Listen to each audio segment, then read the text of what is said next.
happened the day FBG Duck lost his life on Oak Street. But nobody expected his own mother to break her silence like this. And what she revealed. It changes everything fans thought they knew about King Von's role in that entire situation. The streets are buzzing, social media is exploding, and the people closest to Duck are saying this is the moment the truth finally ripped through years of rumors, half-stories, and carefully constructed lies. This isn't another blog post. This isn't another Twitter thread. This is a mother who has finally had enough. It started with a simple post, one she uploaded at 2 a.m. and deleted within minutes. But screenshots spread so fast the internet couldn't keep up. And inside those words was the most painful, most shocking accusation she has ever made. Not just about who pulled the trigger, but about who knew, who planned, and who stayed silent while her son bled on a Chicago sidewalk. For years, fans debated whether it was retaliation, a setup, or a random street collision turned deadly. But Duck's mom says the truth wasn't random at all. It was calculated. It was coordinated. And King Von's name is sitting right in the center of it. Tonight, we break down everything she revealed. The moment Duck's mom broke her silence, the whole internet froze. Not because she posted something flashy, not because she named names in a long caption, but because her words carried a kind of pain that only a mother can carry. The kind that makes people stop scrolling, stop arguing, and just sit with what they're reading. She wasn't performing grief for an audience. She wasn't looking for sympathy. She was done being the one person in this entire story who stayed quiet while everybody else talked. For 3 years, the world only saw pieces of what happened.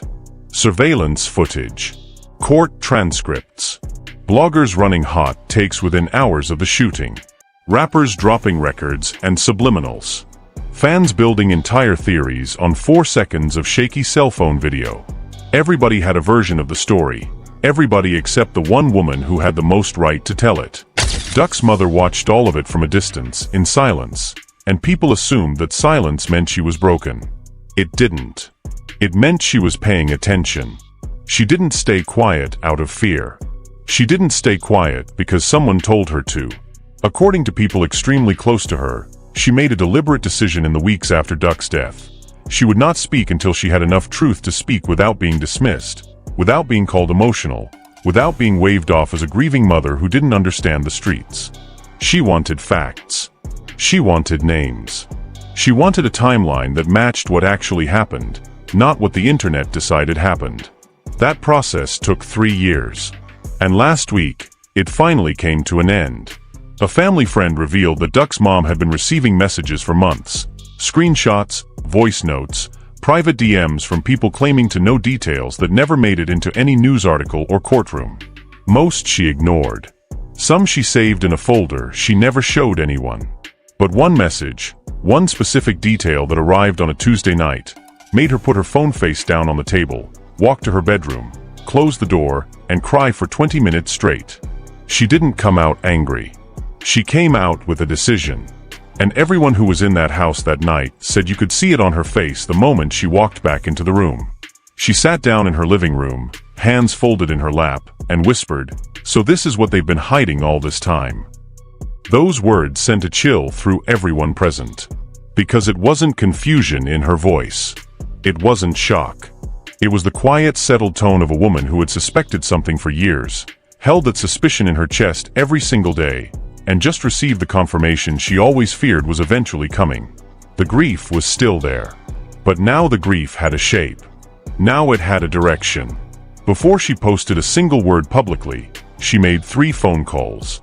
Not to family members, not to lawyers, not to anyone in the media.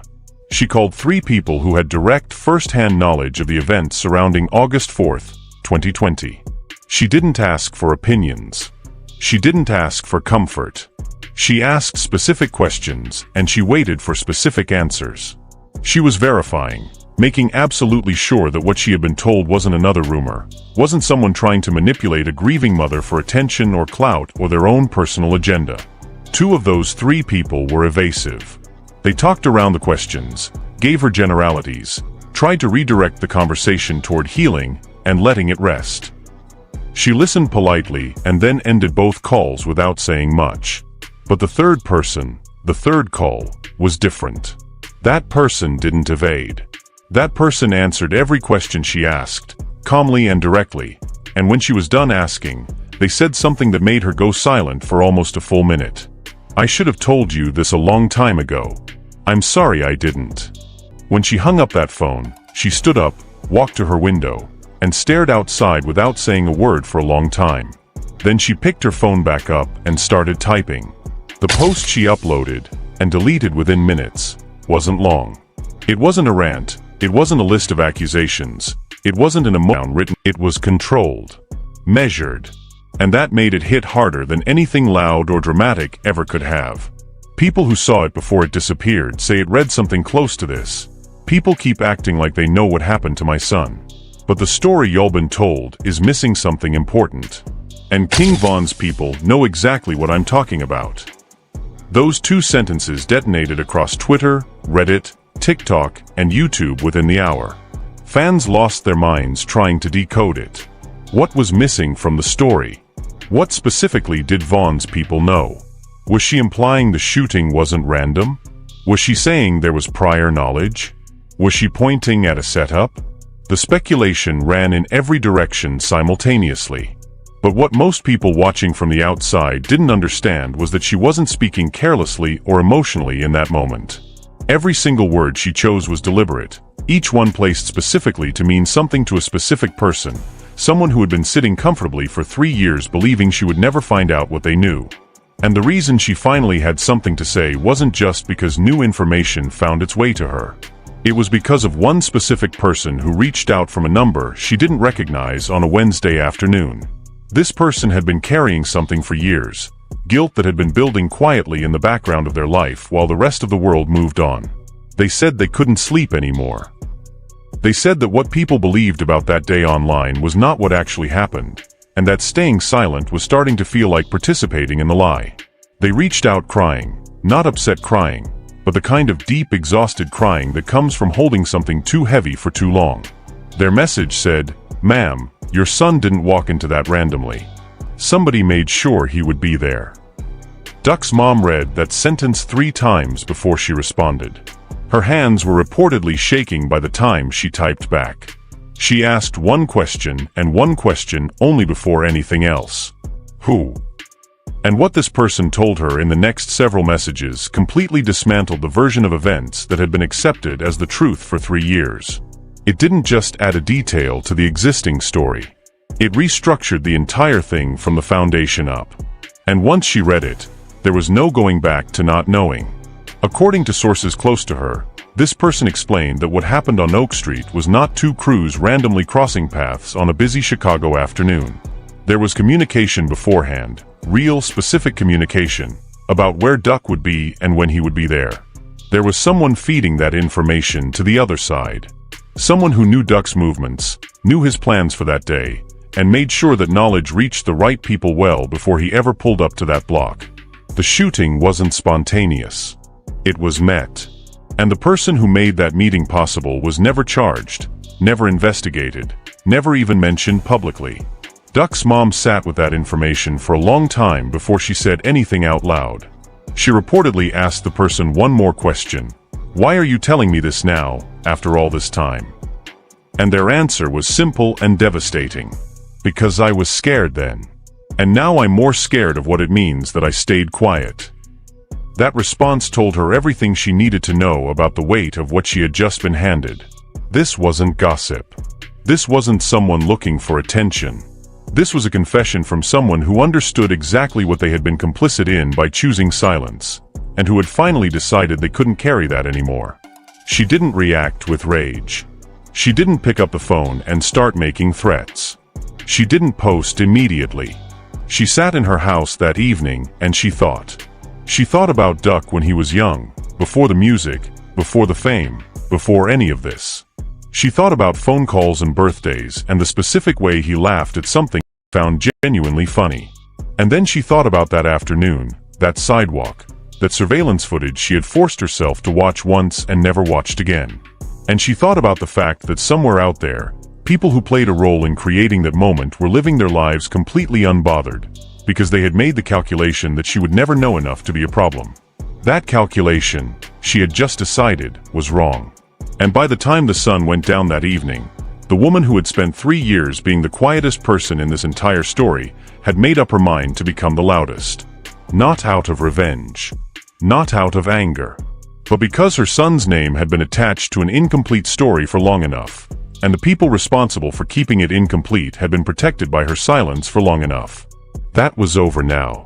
And part of what was about to come out involved King Von in a way that nobody outside of a very small circle had ever heard before. The next morning, she woke up before sunrise. She didn't reach for her phone right away, didn't check notifications, didn't look at what the internet was saying about her deleted post. She made coffee, sat at her kitchen table in the quiet, and started writing in a notebook, old school pen and paper, because she didn't trust digital anything right now, didn't want drafts saved somewhere, didn't want autocorrect changing her words or someone getting access to a notes app. She wrote by hand everything she knew, everything she had been told, every name, every date, every detail that didn't line up with the official story. She wrote for 2 hours without stopping. A family member who came downstairs midway through said she looked completely different from the woman who had been crying the night before. The grief was still there, it never goes anywhere, but sitting on top of it now was something else. A clarity. A resolve. The kind of expression you see on someone who has been lost for a long time and just found the road again. She acknowledged the family member with a nod, kept writing, and didn't explain what she was doing. She didn't have to. The room understood that something had shifted permanently. Later that morning, she made another call. This one was different from the 3 verification calls the night before. This time she called someone who had physically been present on Oak Street that afternoon. Someone who had given a statement to police. Someone who had said publicly that the chaos happened too fast and they didn't see anything clearly. When that person picked up and heard her voice, there was a pause on the line that lasted just a beat too long. The kind of pause that tells you everything before a single word is spoken. They already knew why she was calling. They had been waiting for this call for 3 years. "I need you to tell me what you actually saw," she said. "Not what you told the detectives. Not what you put on social media afterward. What you saw with your own eyes, in your own words right now." The person on the other end was quiet for several seconds. Then they said, "Auntie, I don't know if," and she cut them off before the sentence could finish. "You're going to tell me today," she said. Not loudly. Not aggressively. Just with the kind of flat certainty that makes it clear that the conversation is no longer optional. There was another silence, longer this time. And then they started talking. What this witness described was not about the gunshots themselves. It was about the 10 to 15 minutes before everything happened.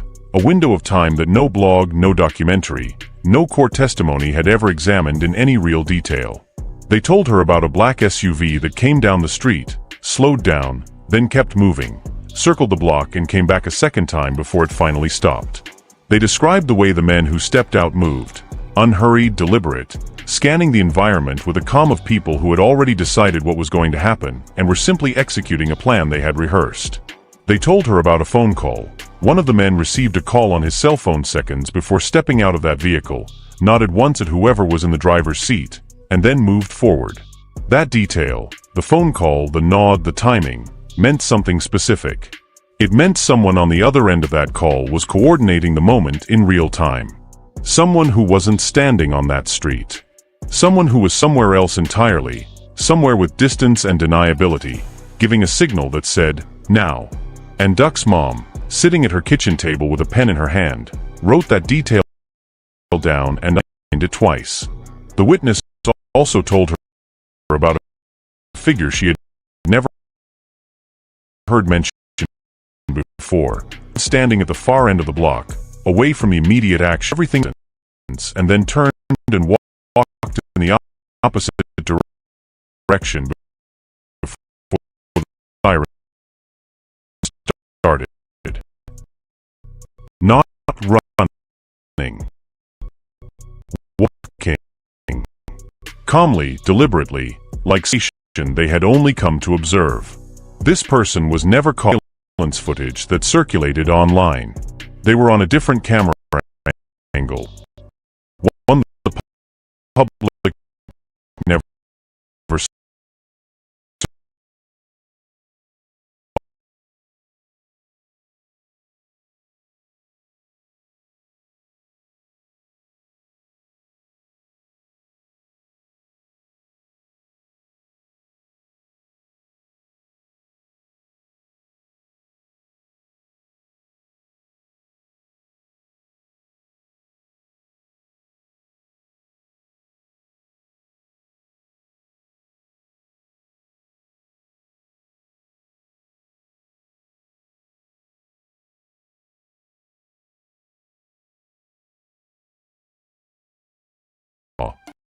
that apparently disappeared somewhere between the crime scene and the court. Duck's mom lists out make.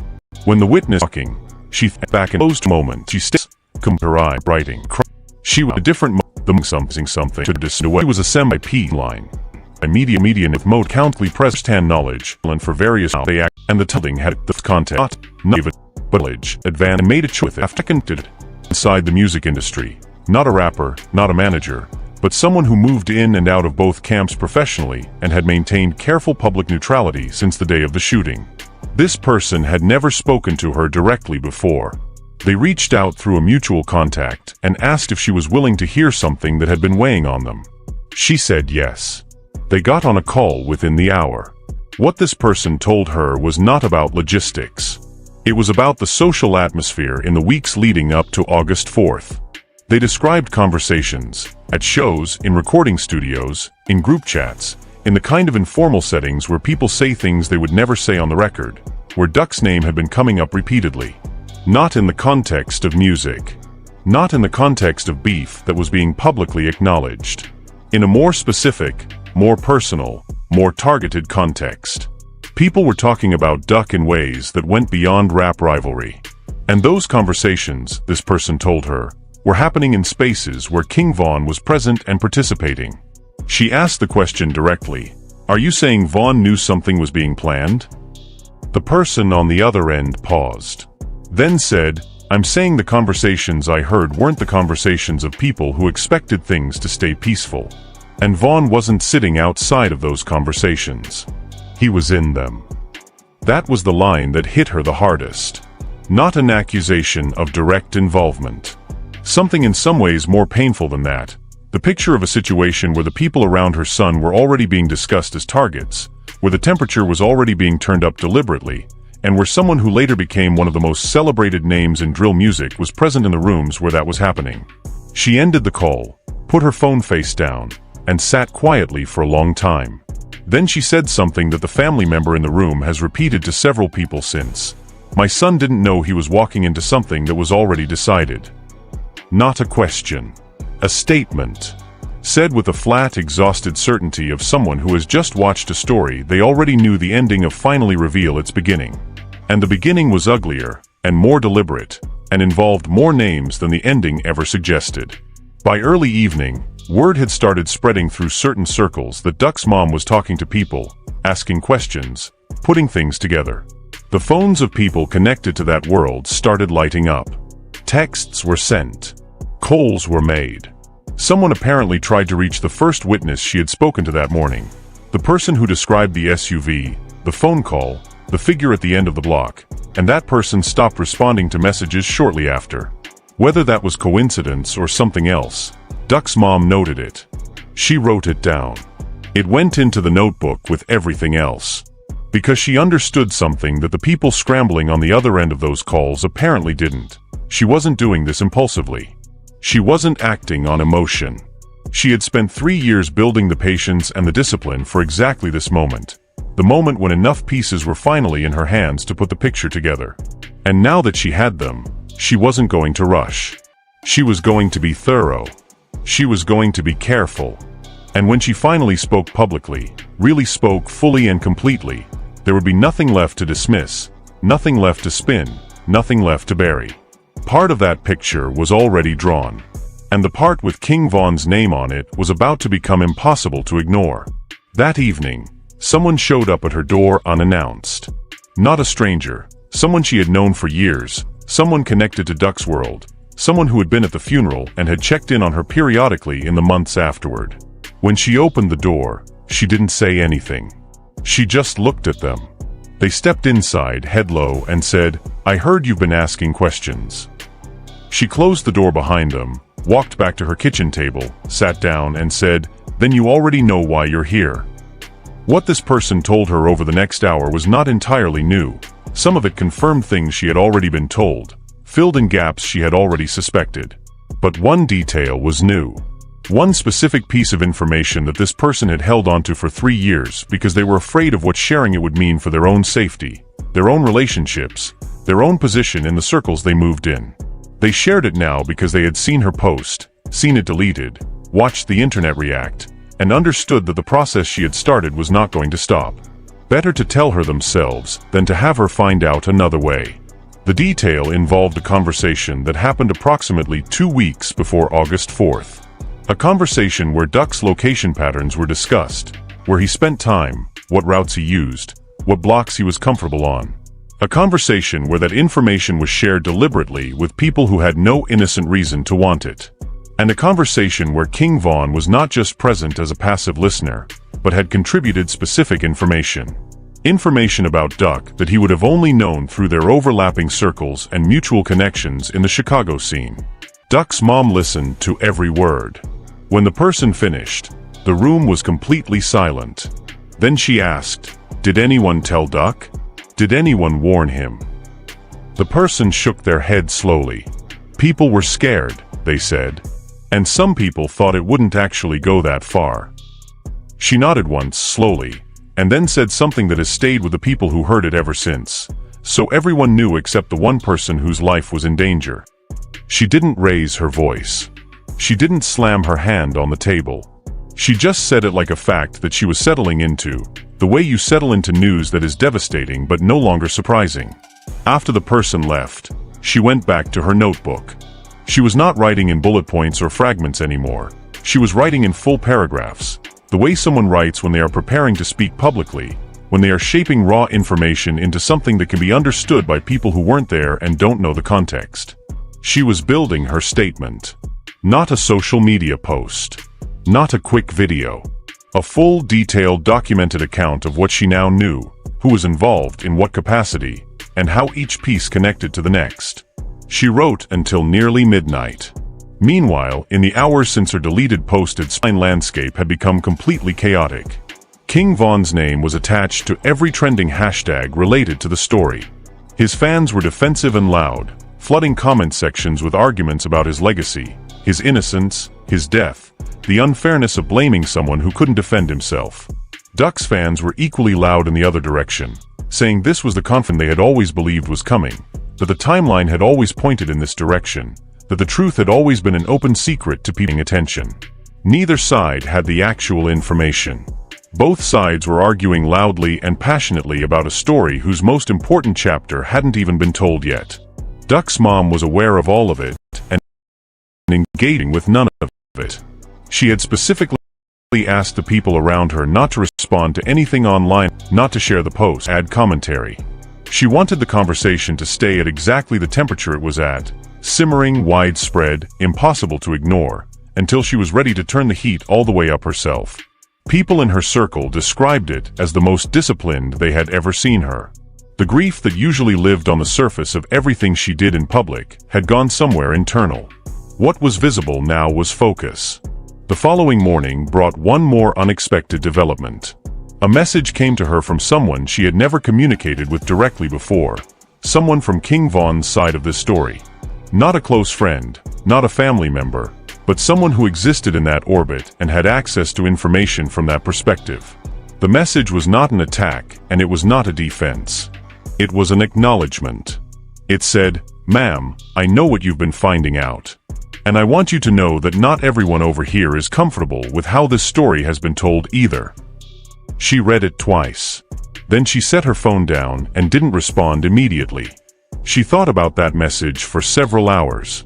Because it told her something important, not just about the information she had gathered, but about the landscape she was about to step into publicly. If people from Von's own circle were quietly acknowledging that the narrative had been shaped and managed, that meant the cover story had never been as solid as it appeared from the outside. It meant there were fractures.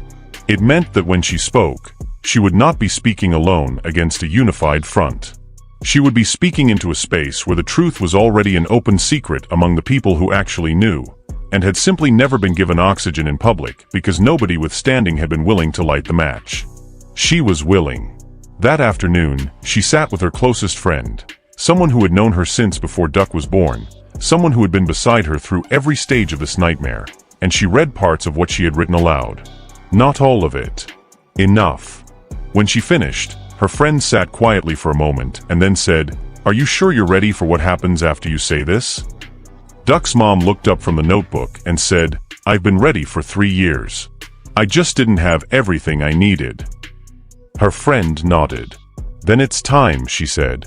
And that was the last conversation she had about it before she decided on her next step. She didn't release the full statement that night.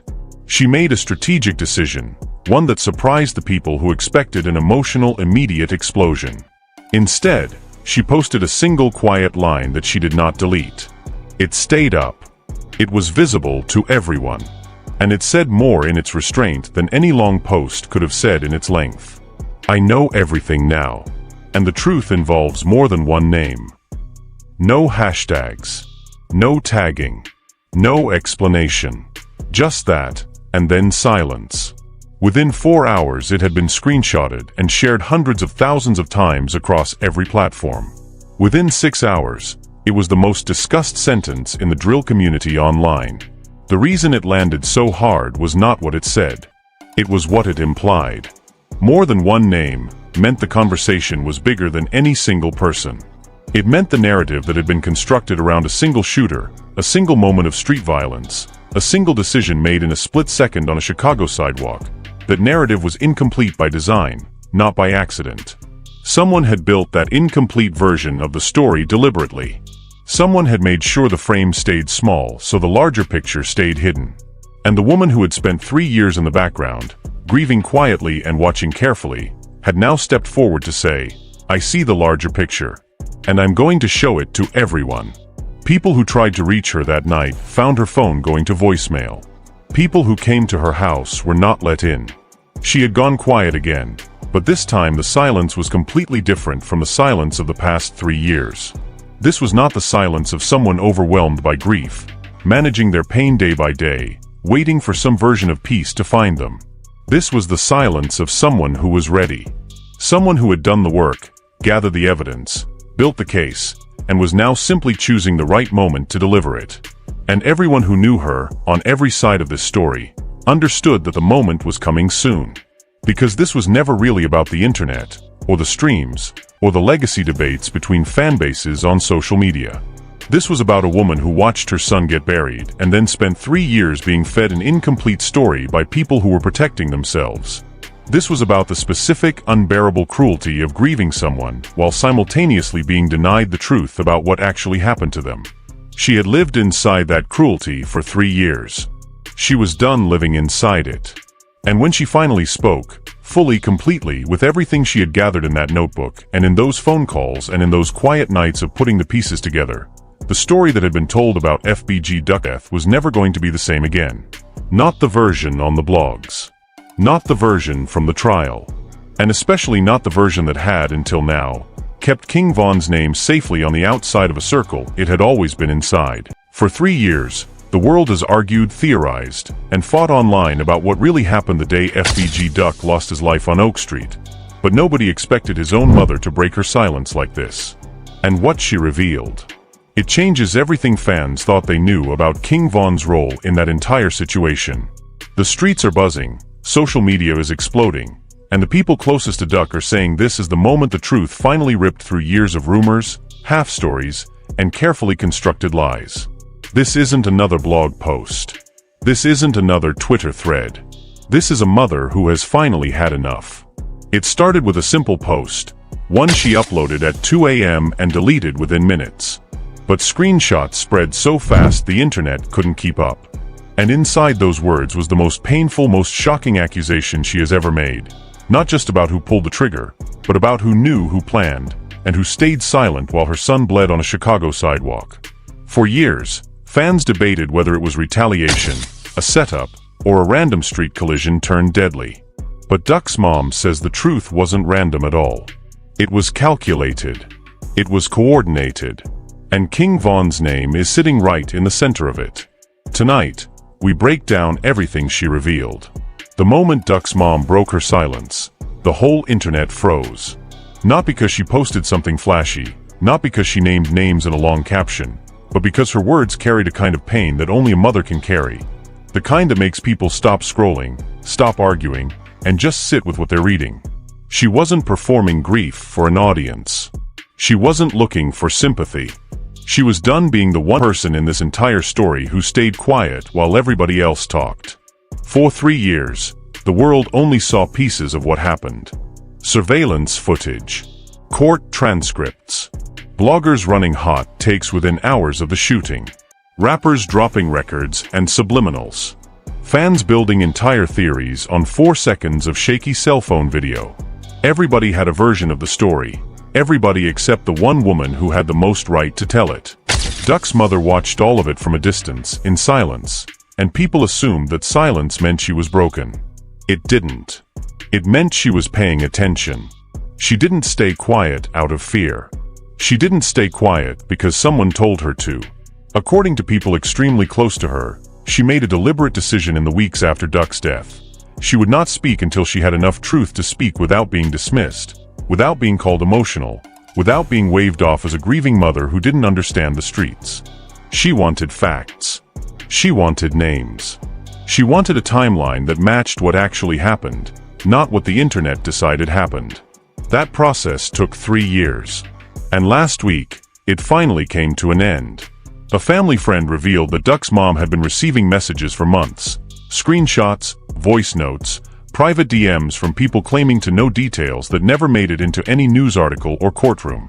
Most she ignored. Some she saved in a folder she never showed anyone. But one message, one specific detail that arrived on a Tuesday night, made her put her phone face down on the table, walk to her bedroom, close the door, and cry for 20 minutes straight. She didn't come out angry. She came out with a decision. And everyone who was in that house that night said you could see it on her face the moment she walked back into the room. She sat down in her living room, hands folded in her lap, and whispered, "So this is what they've been hiding all this time." Those words sent a chill through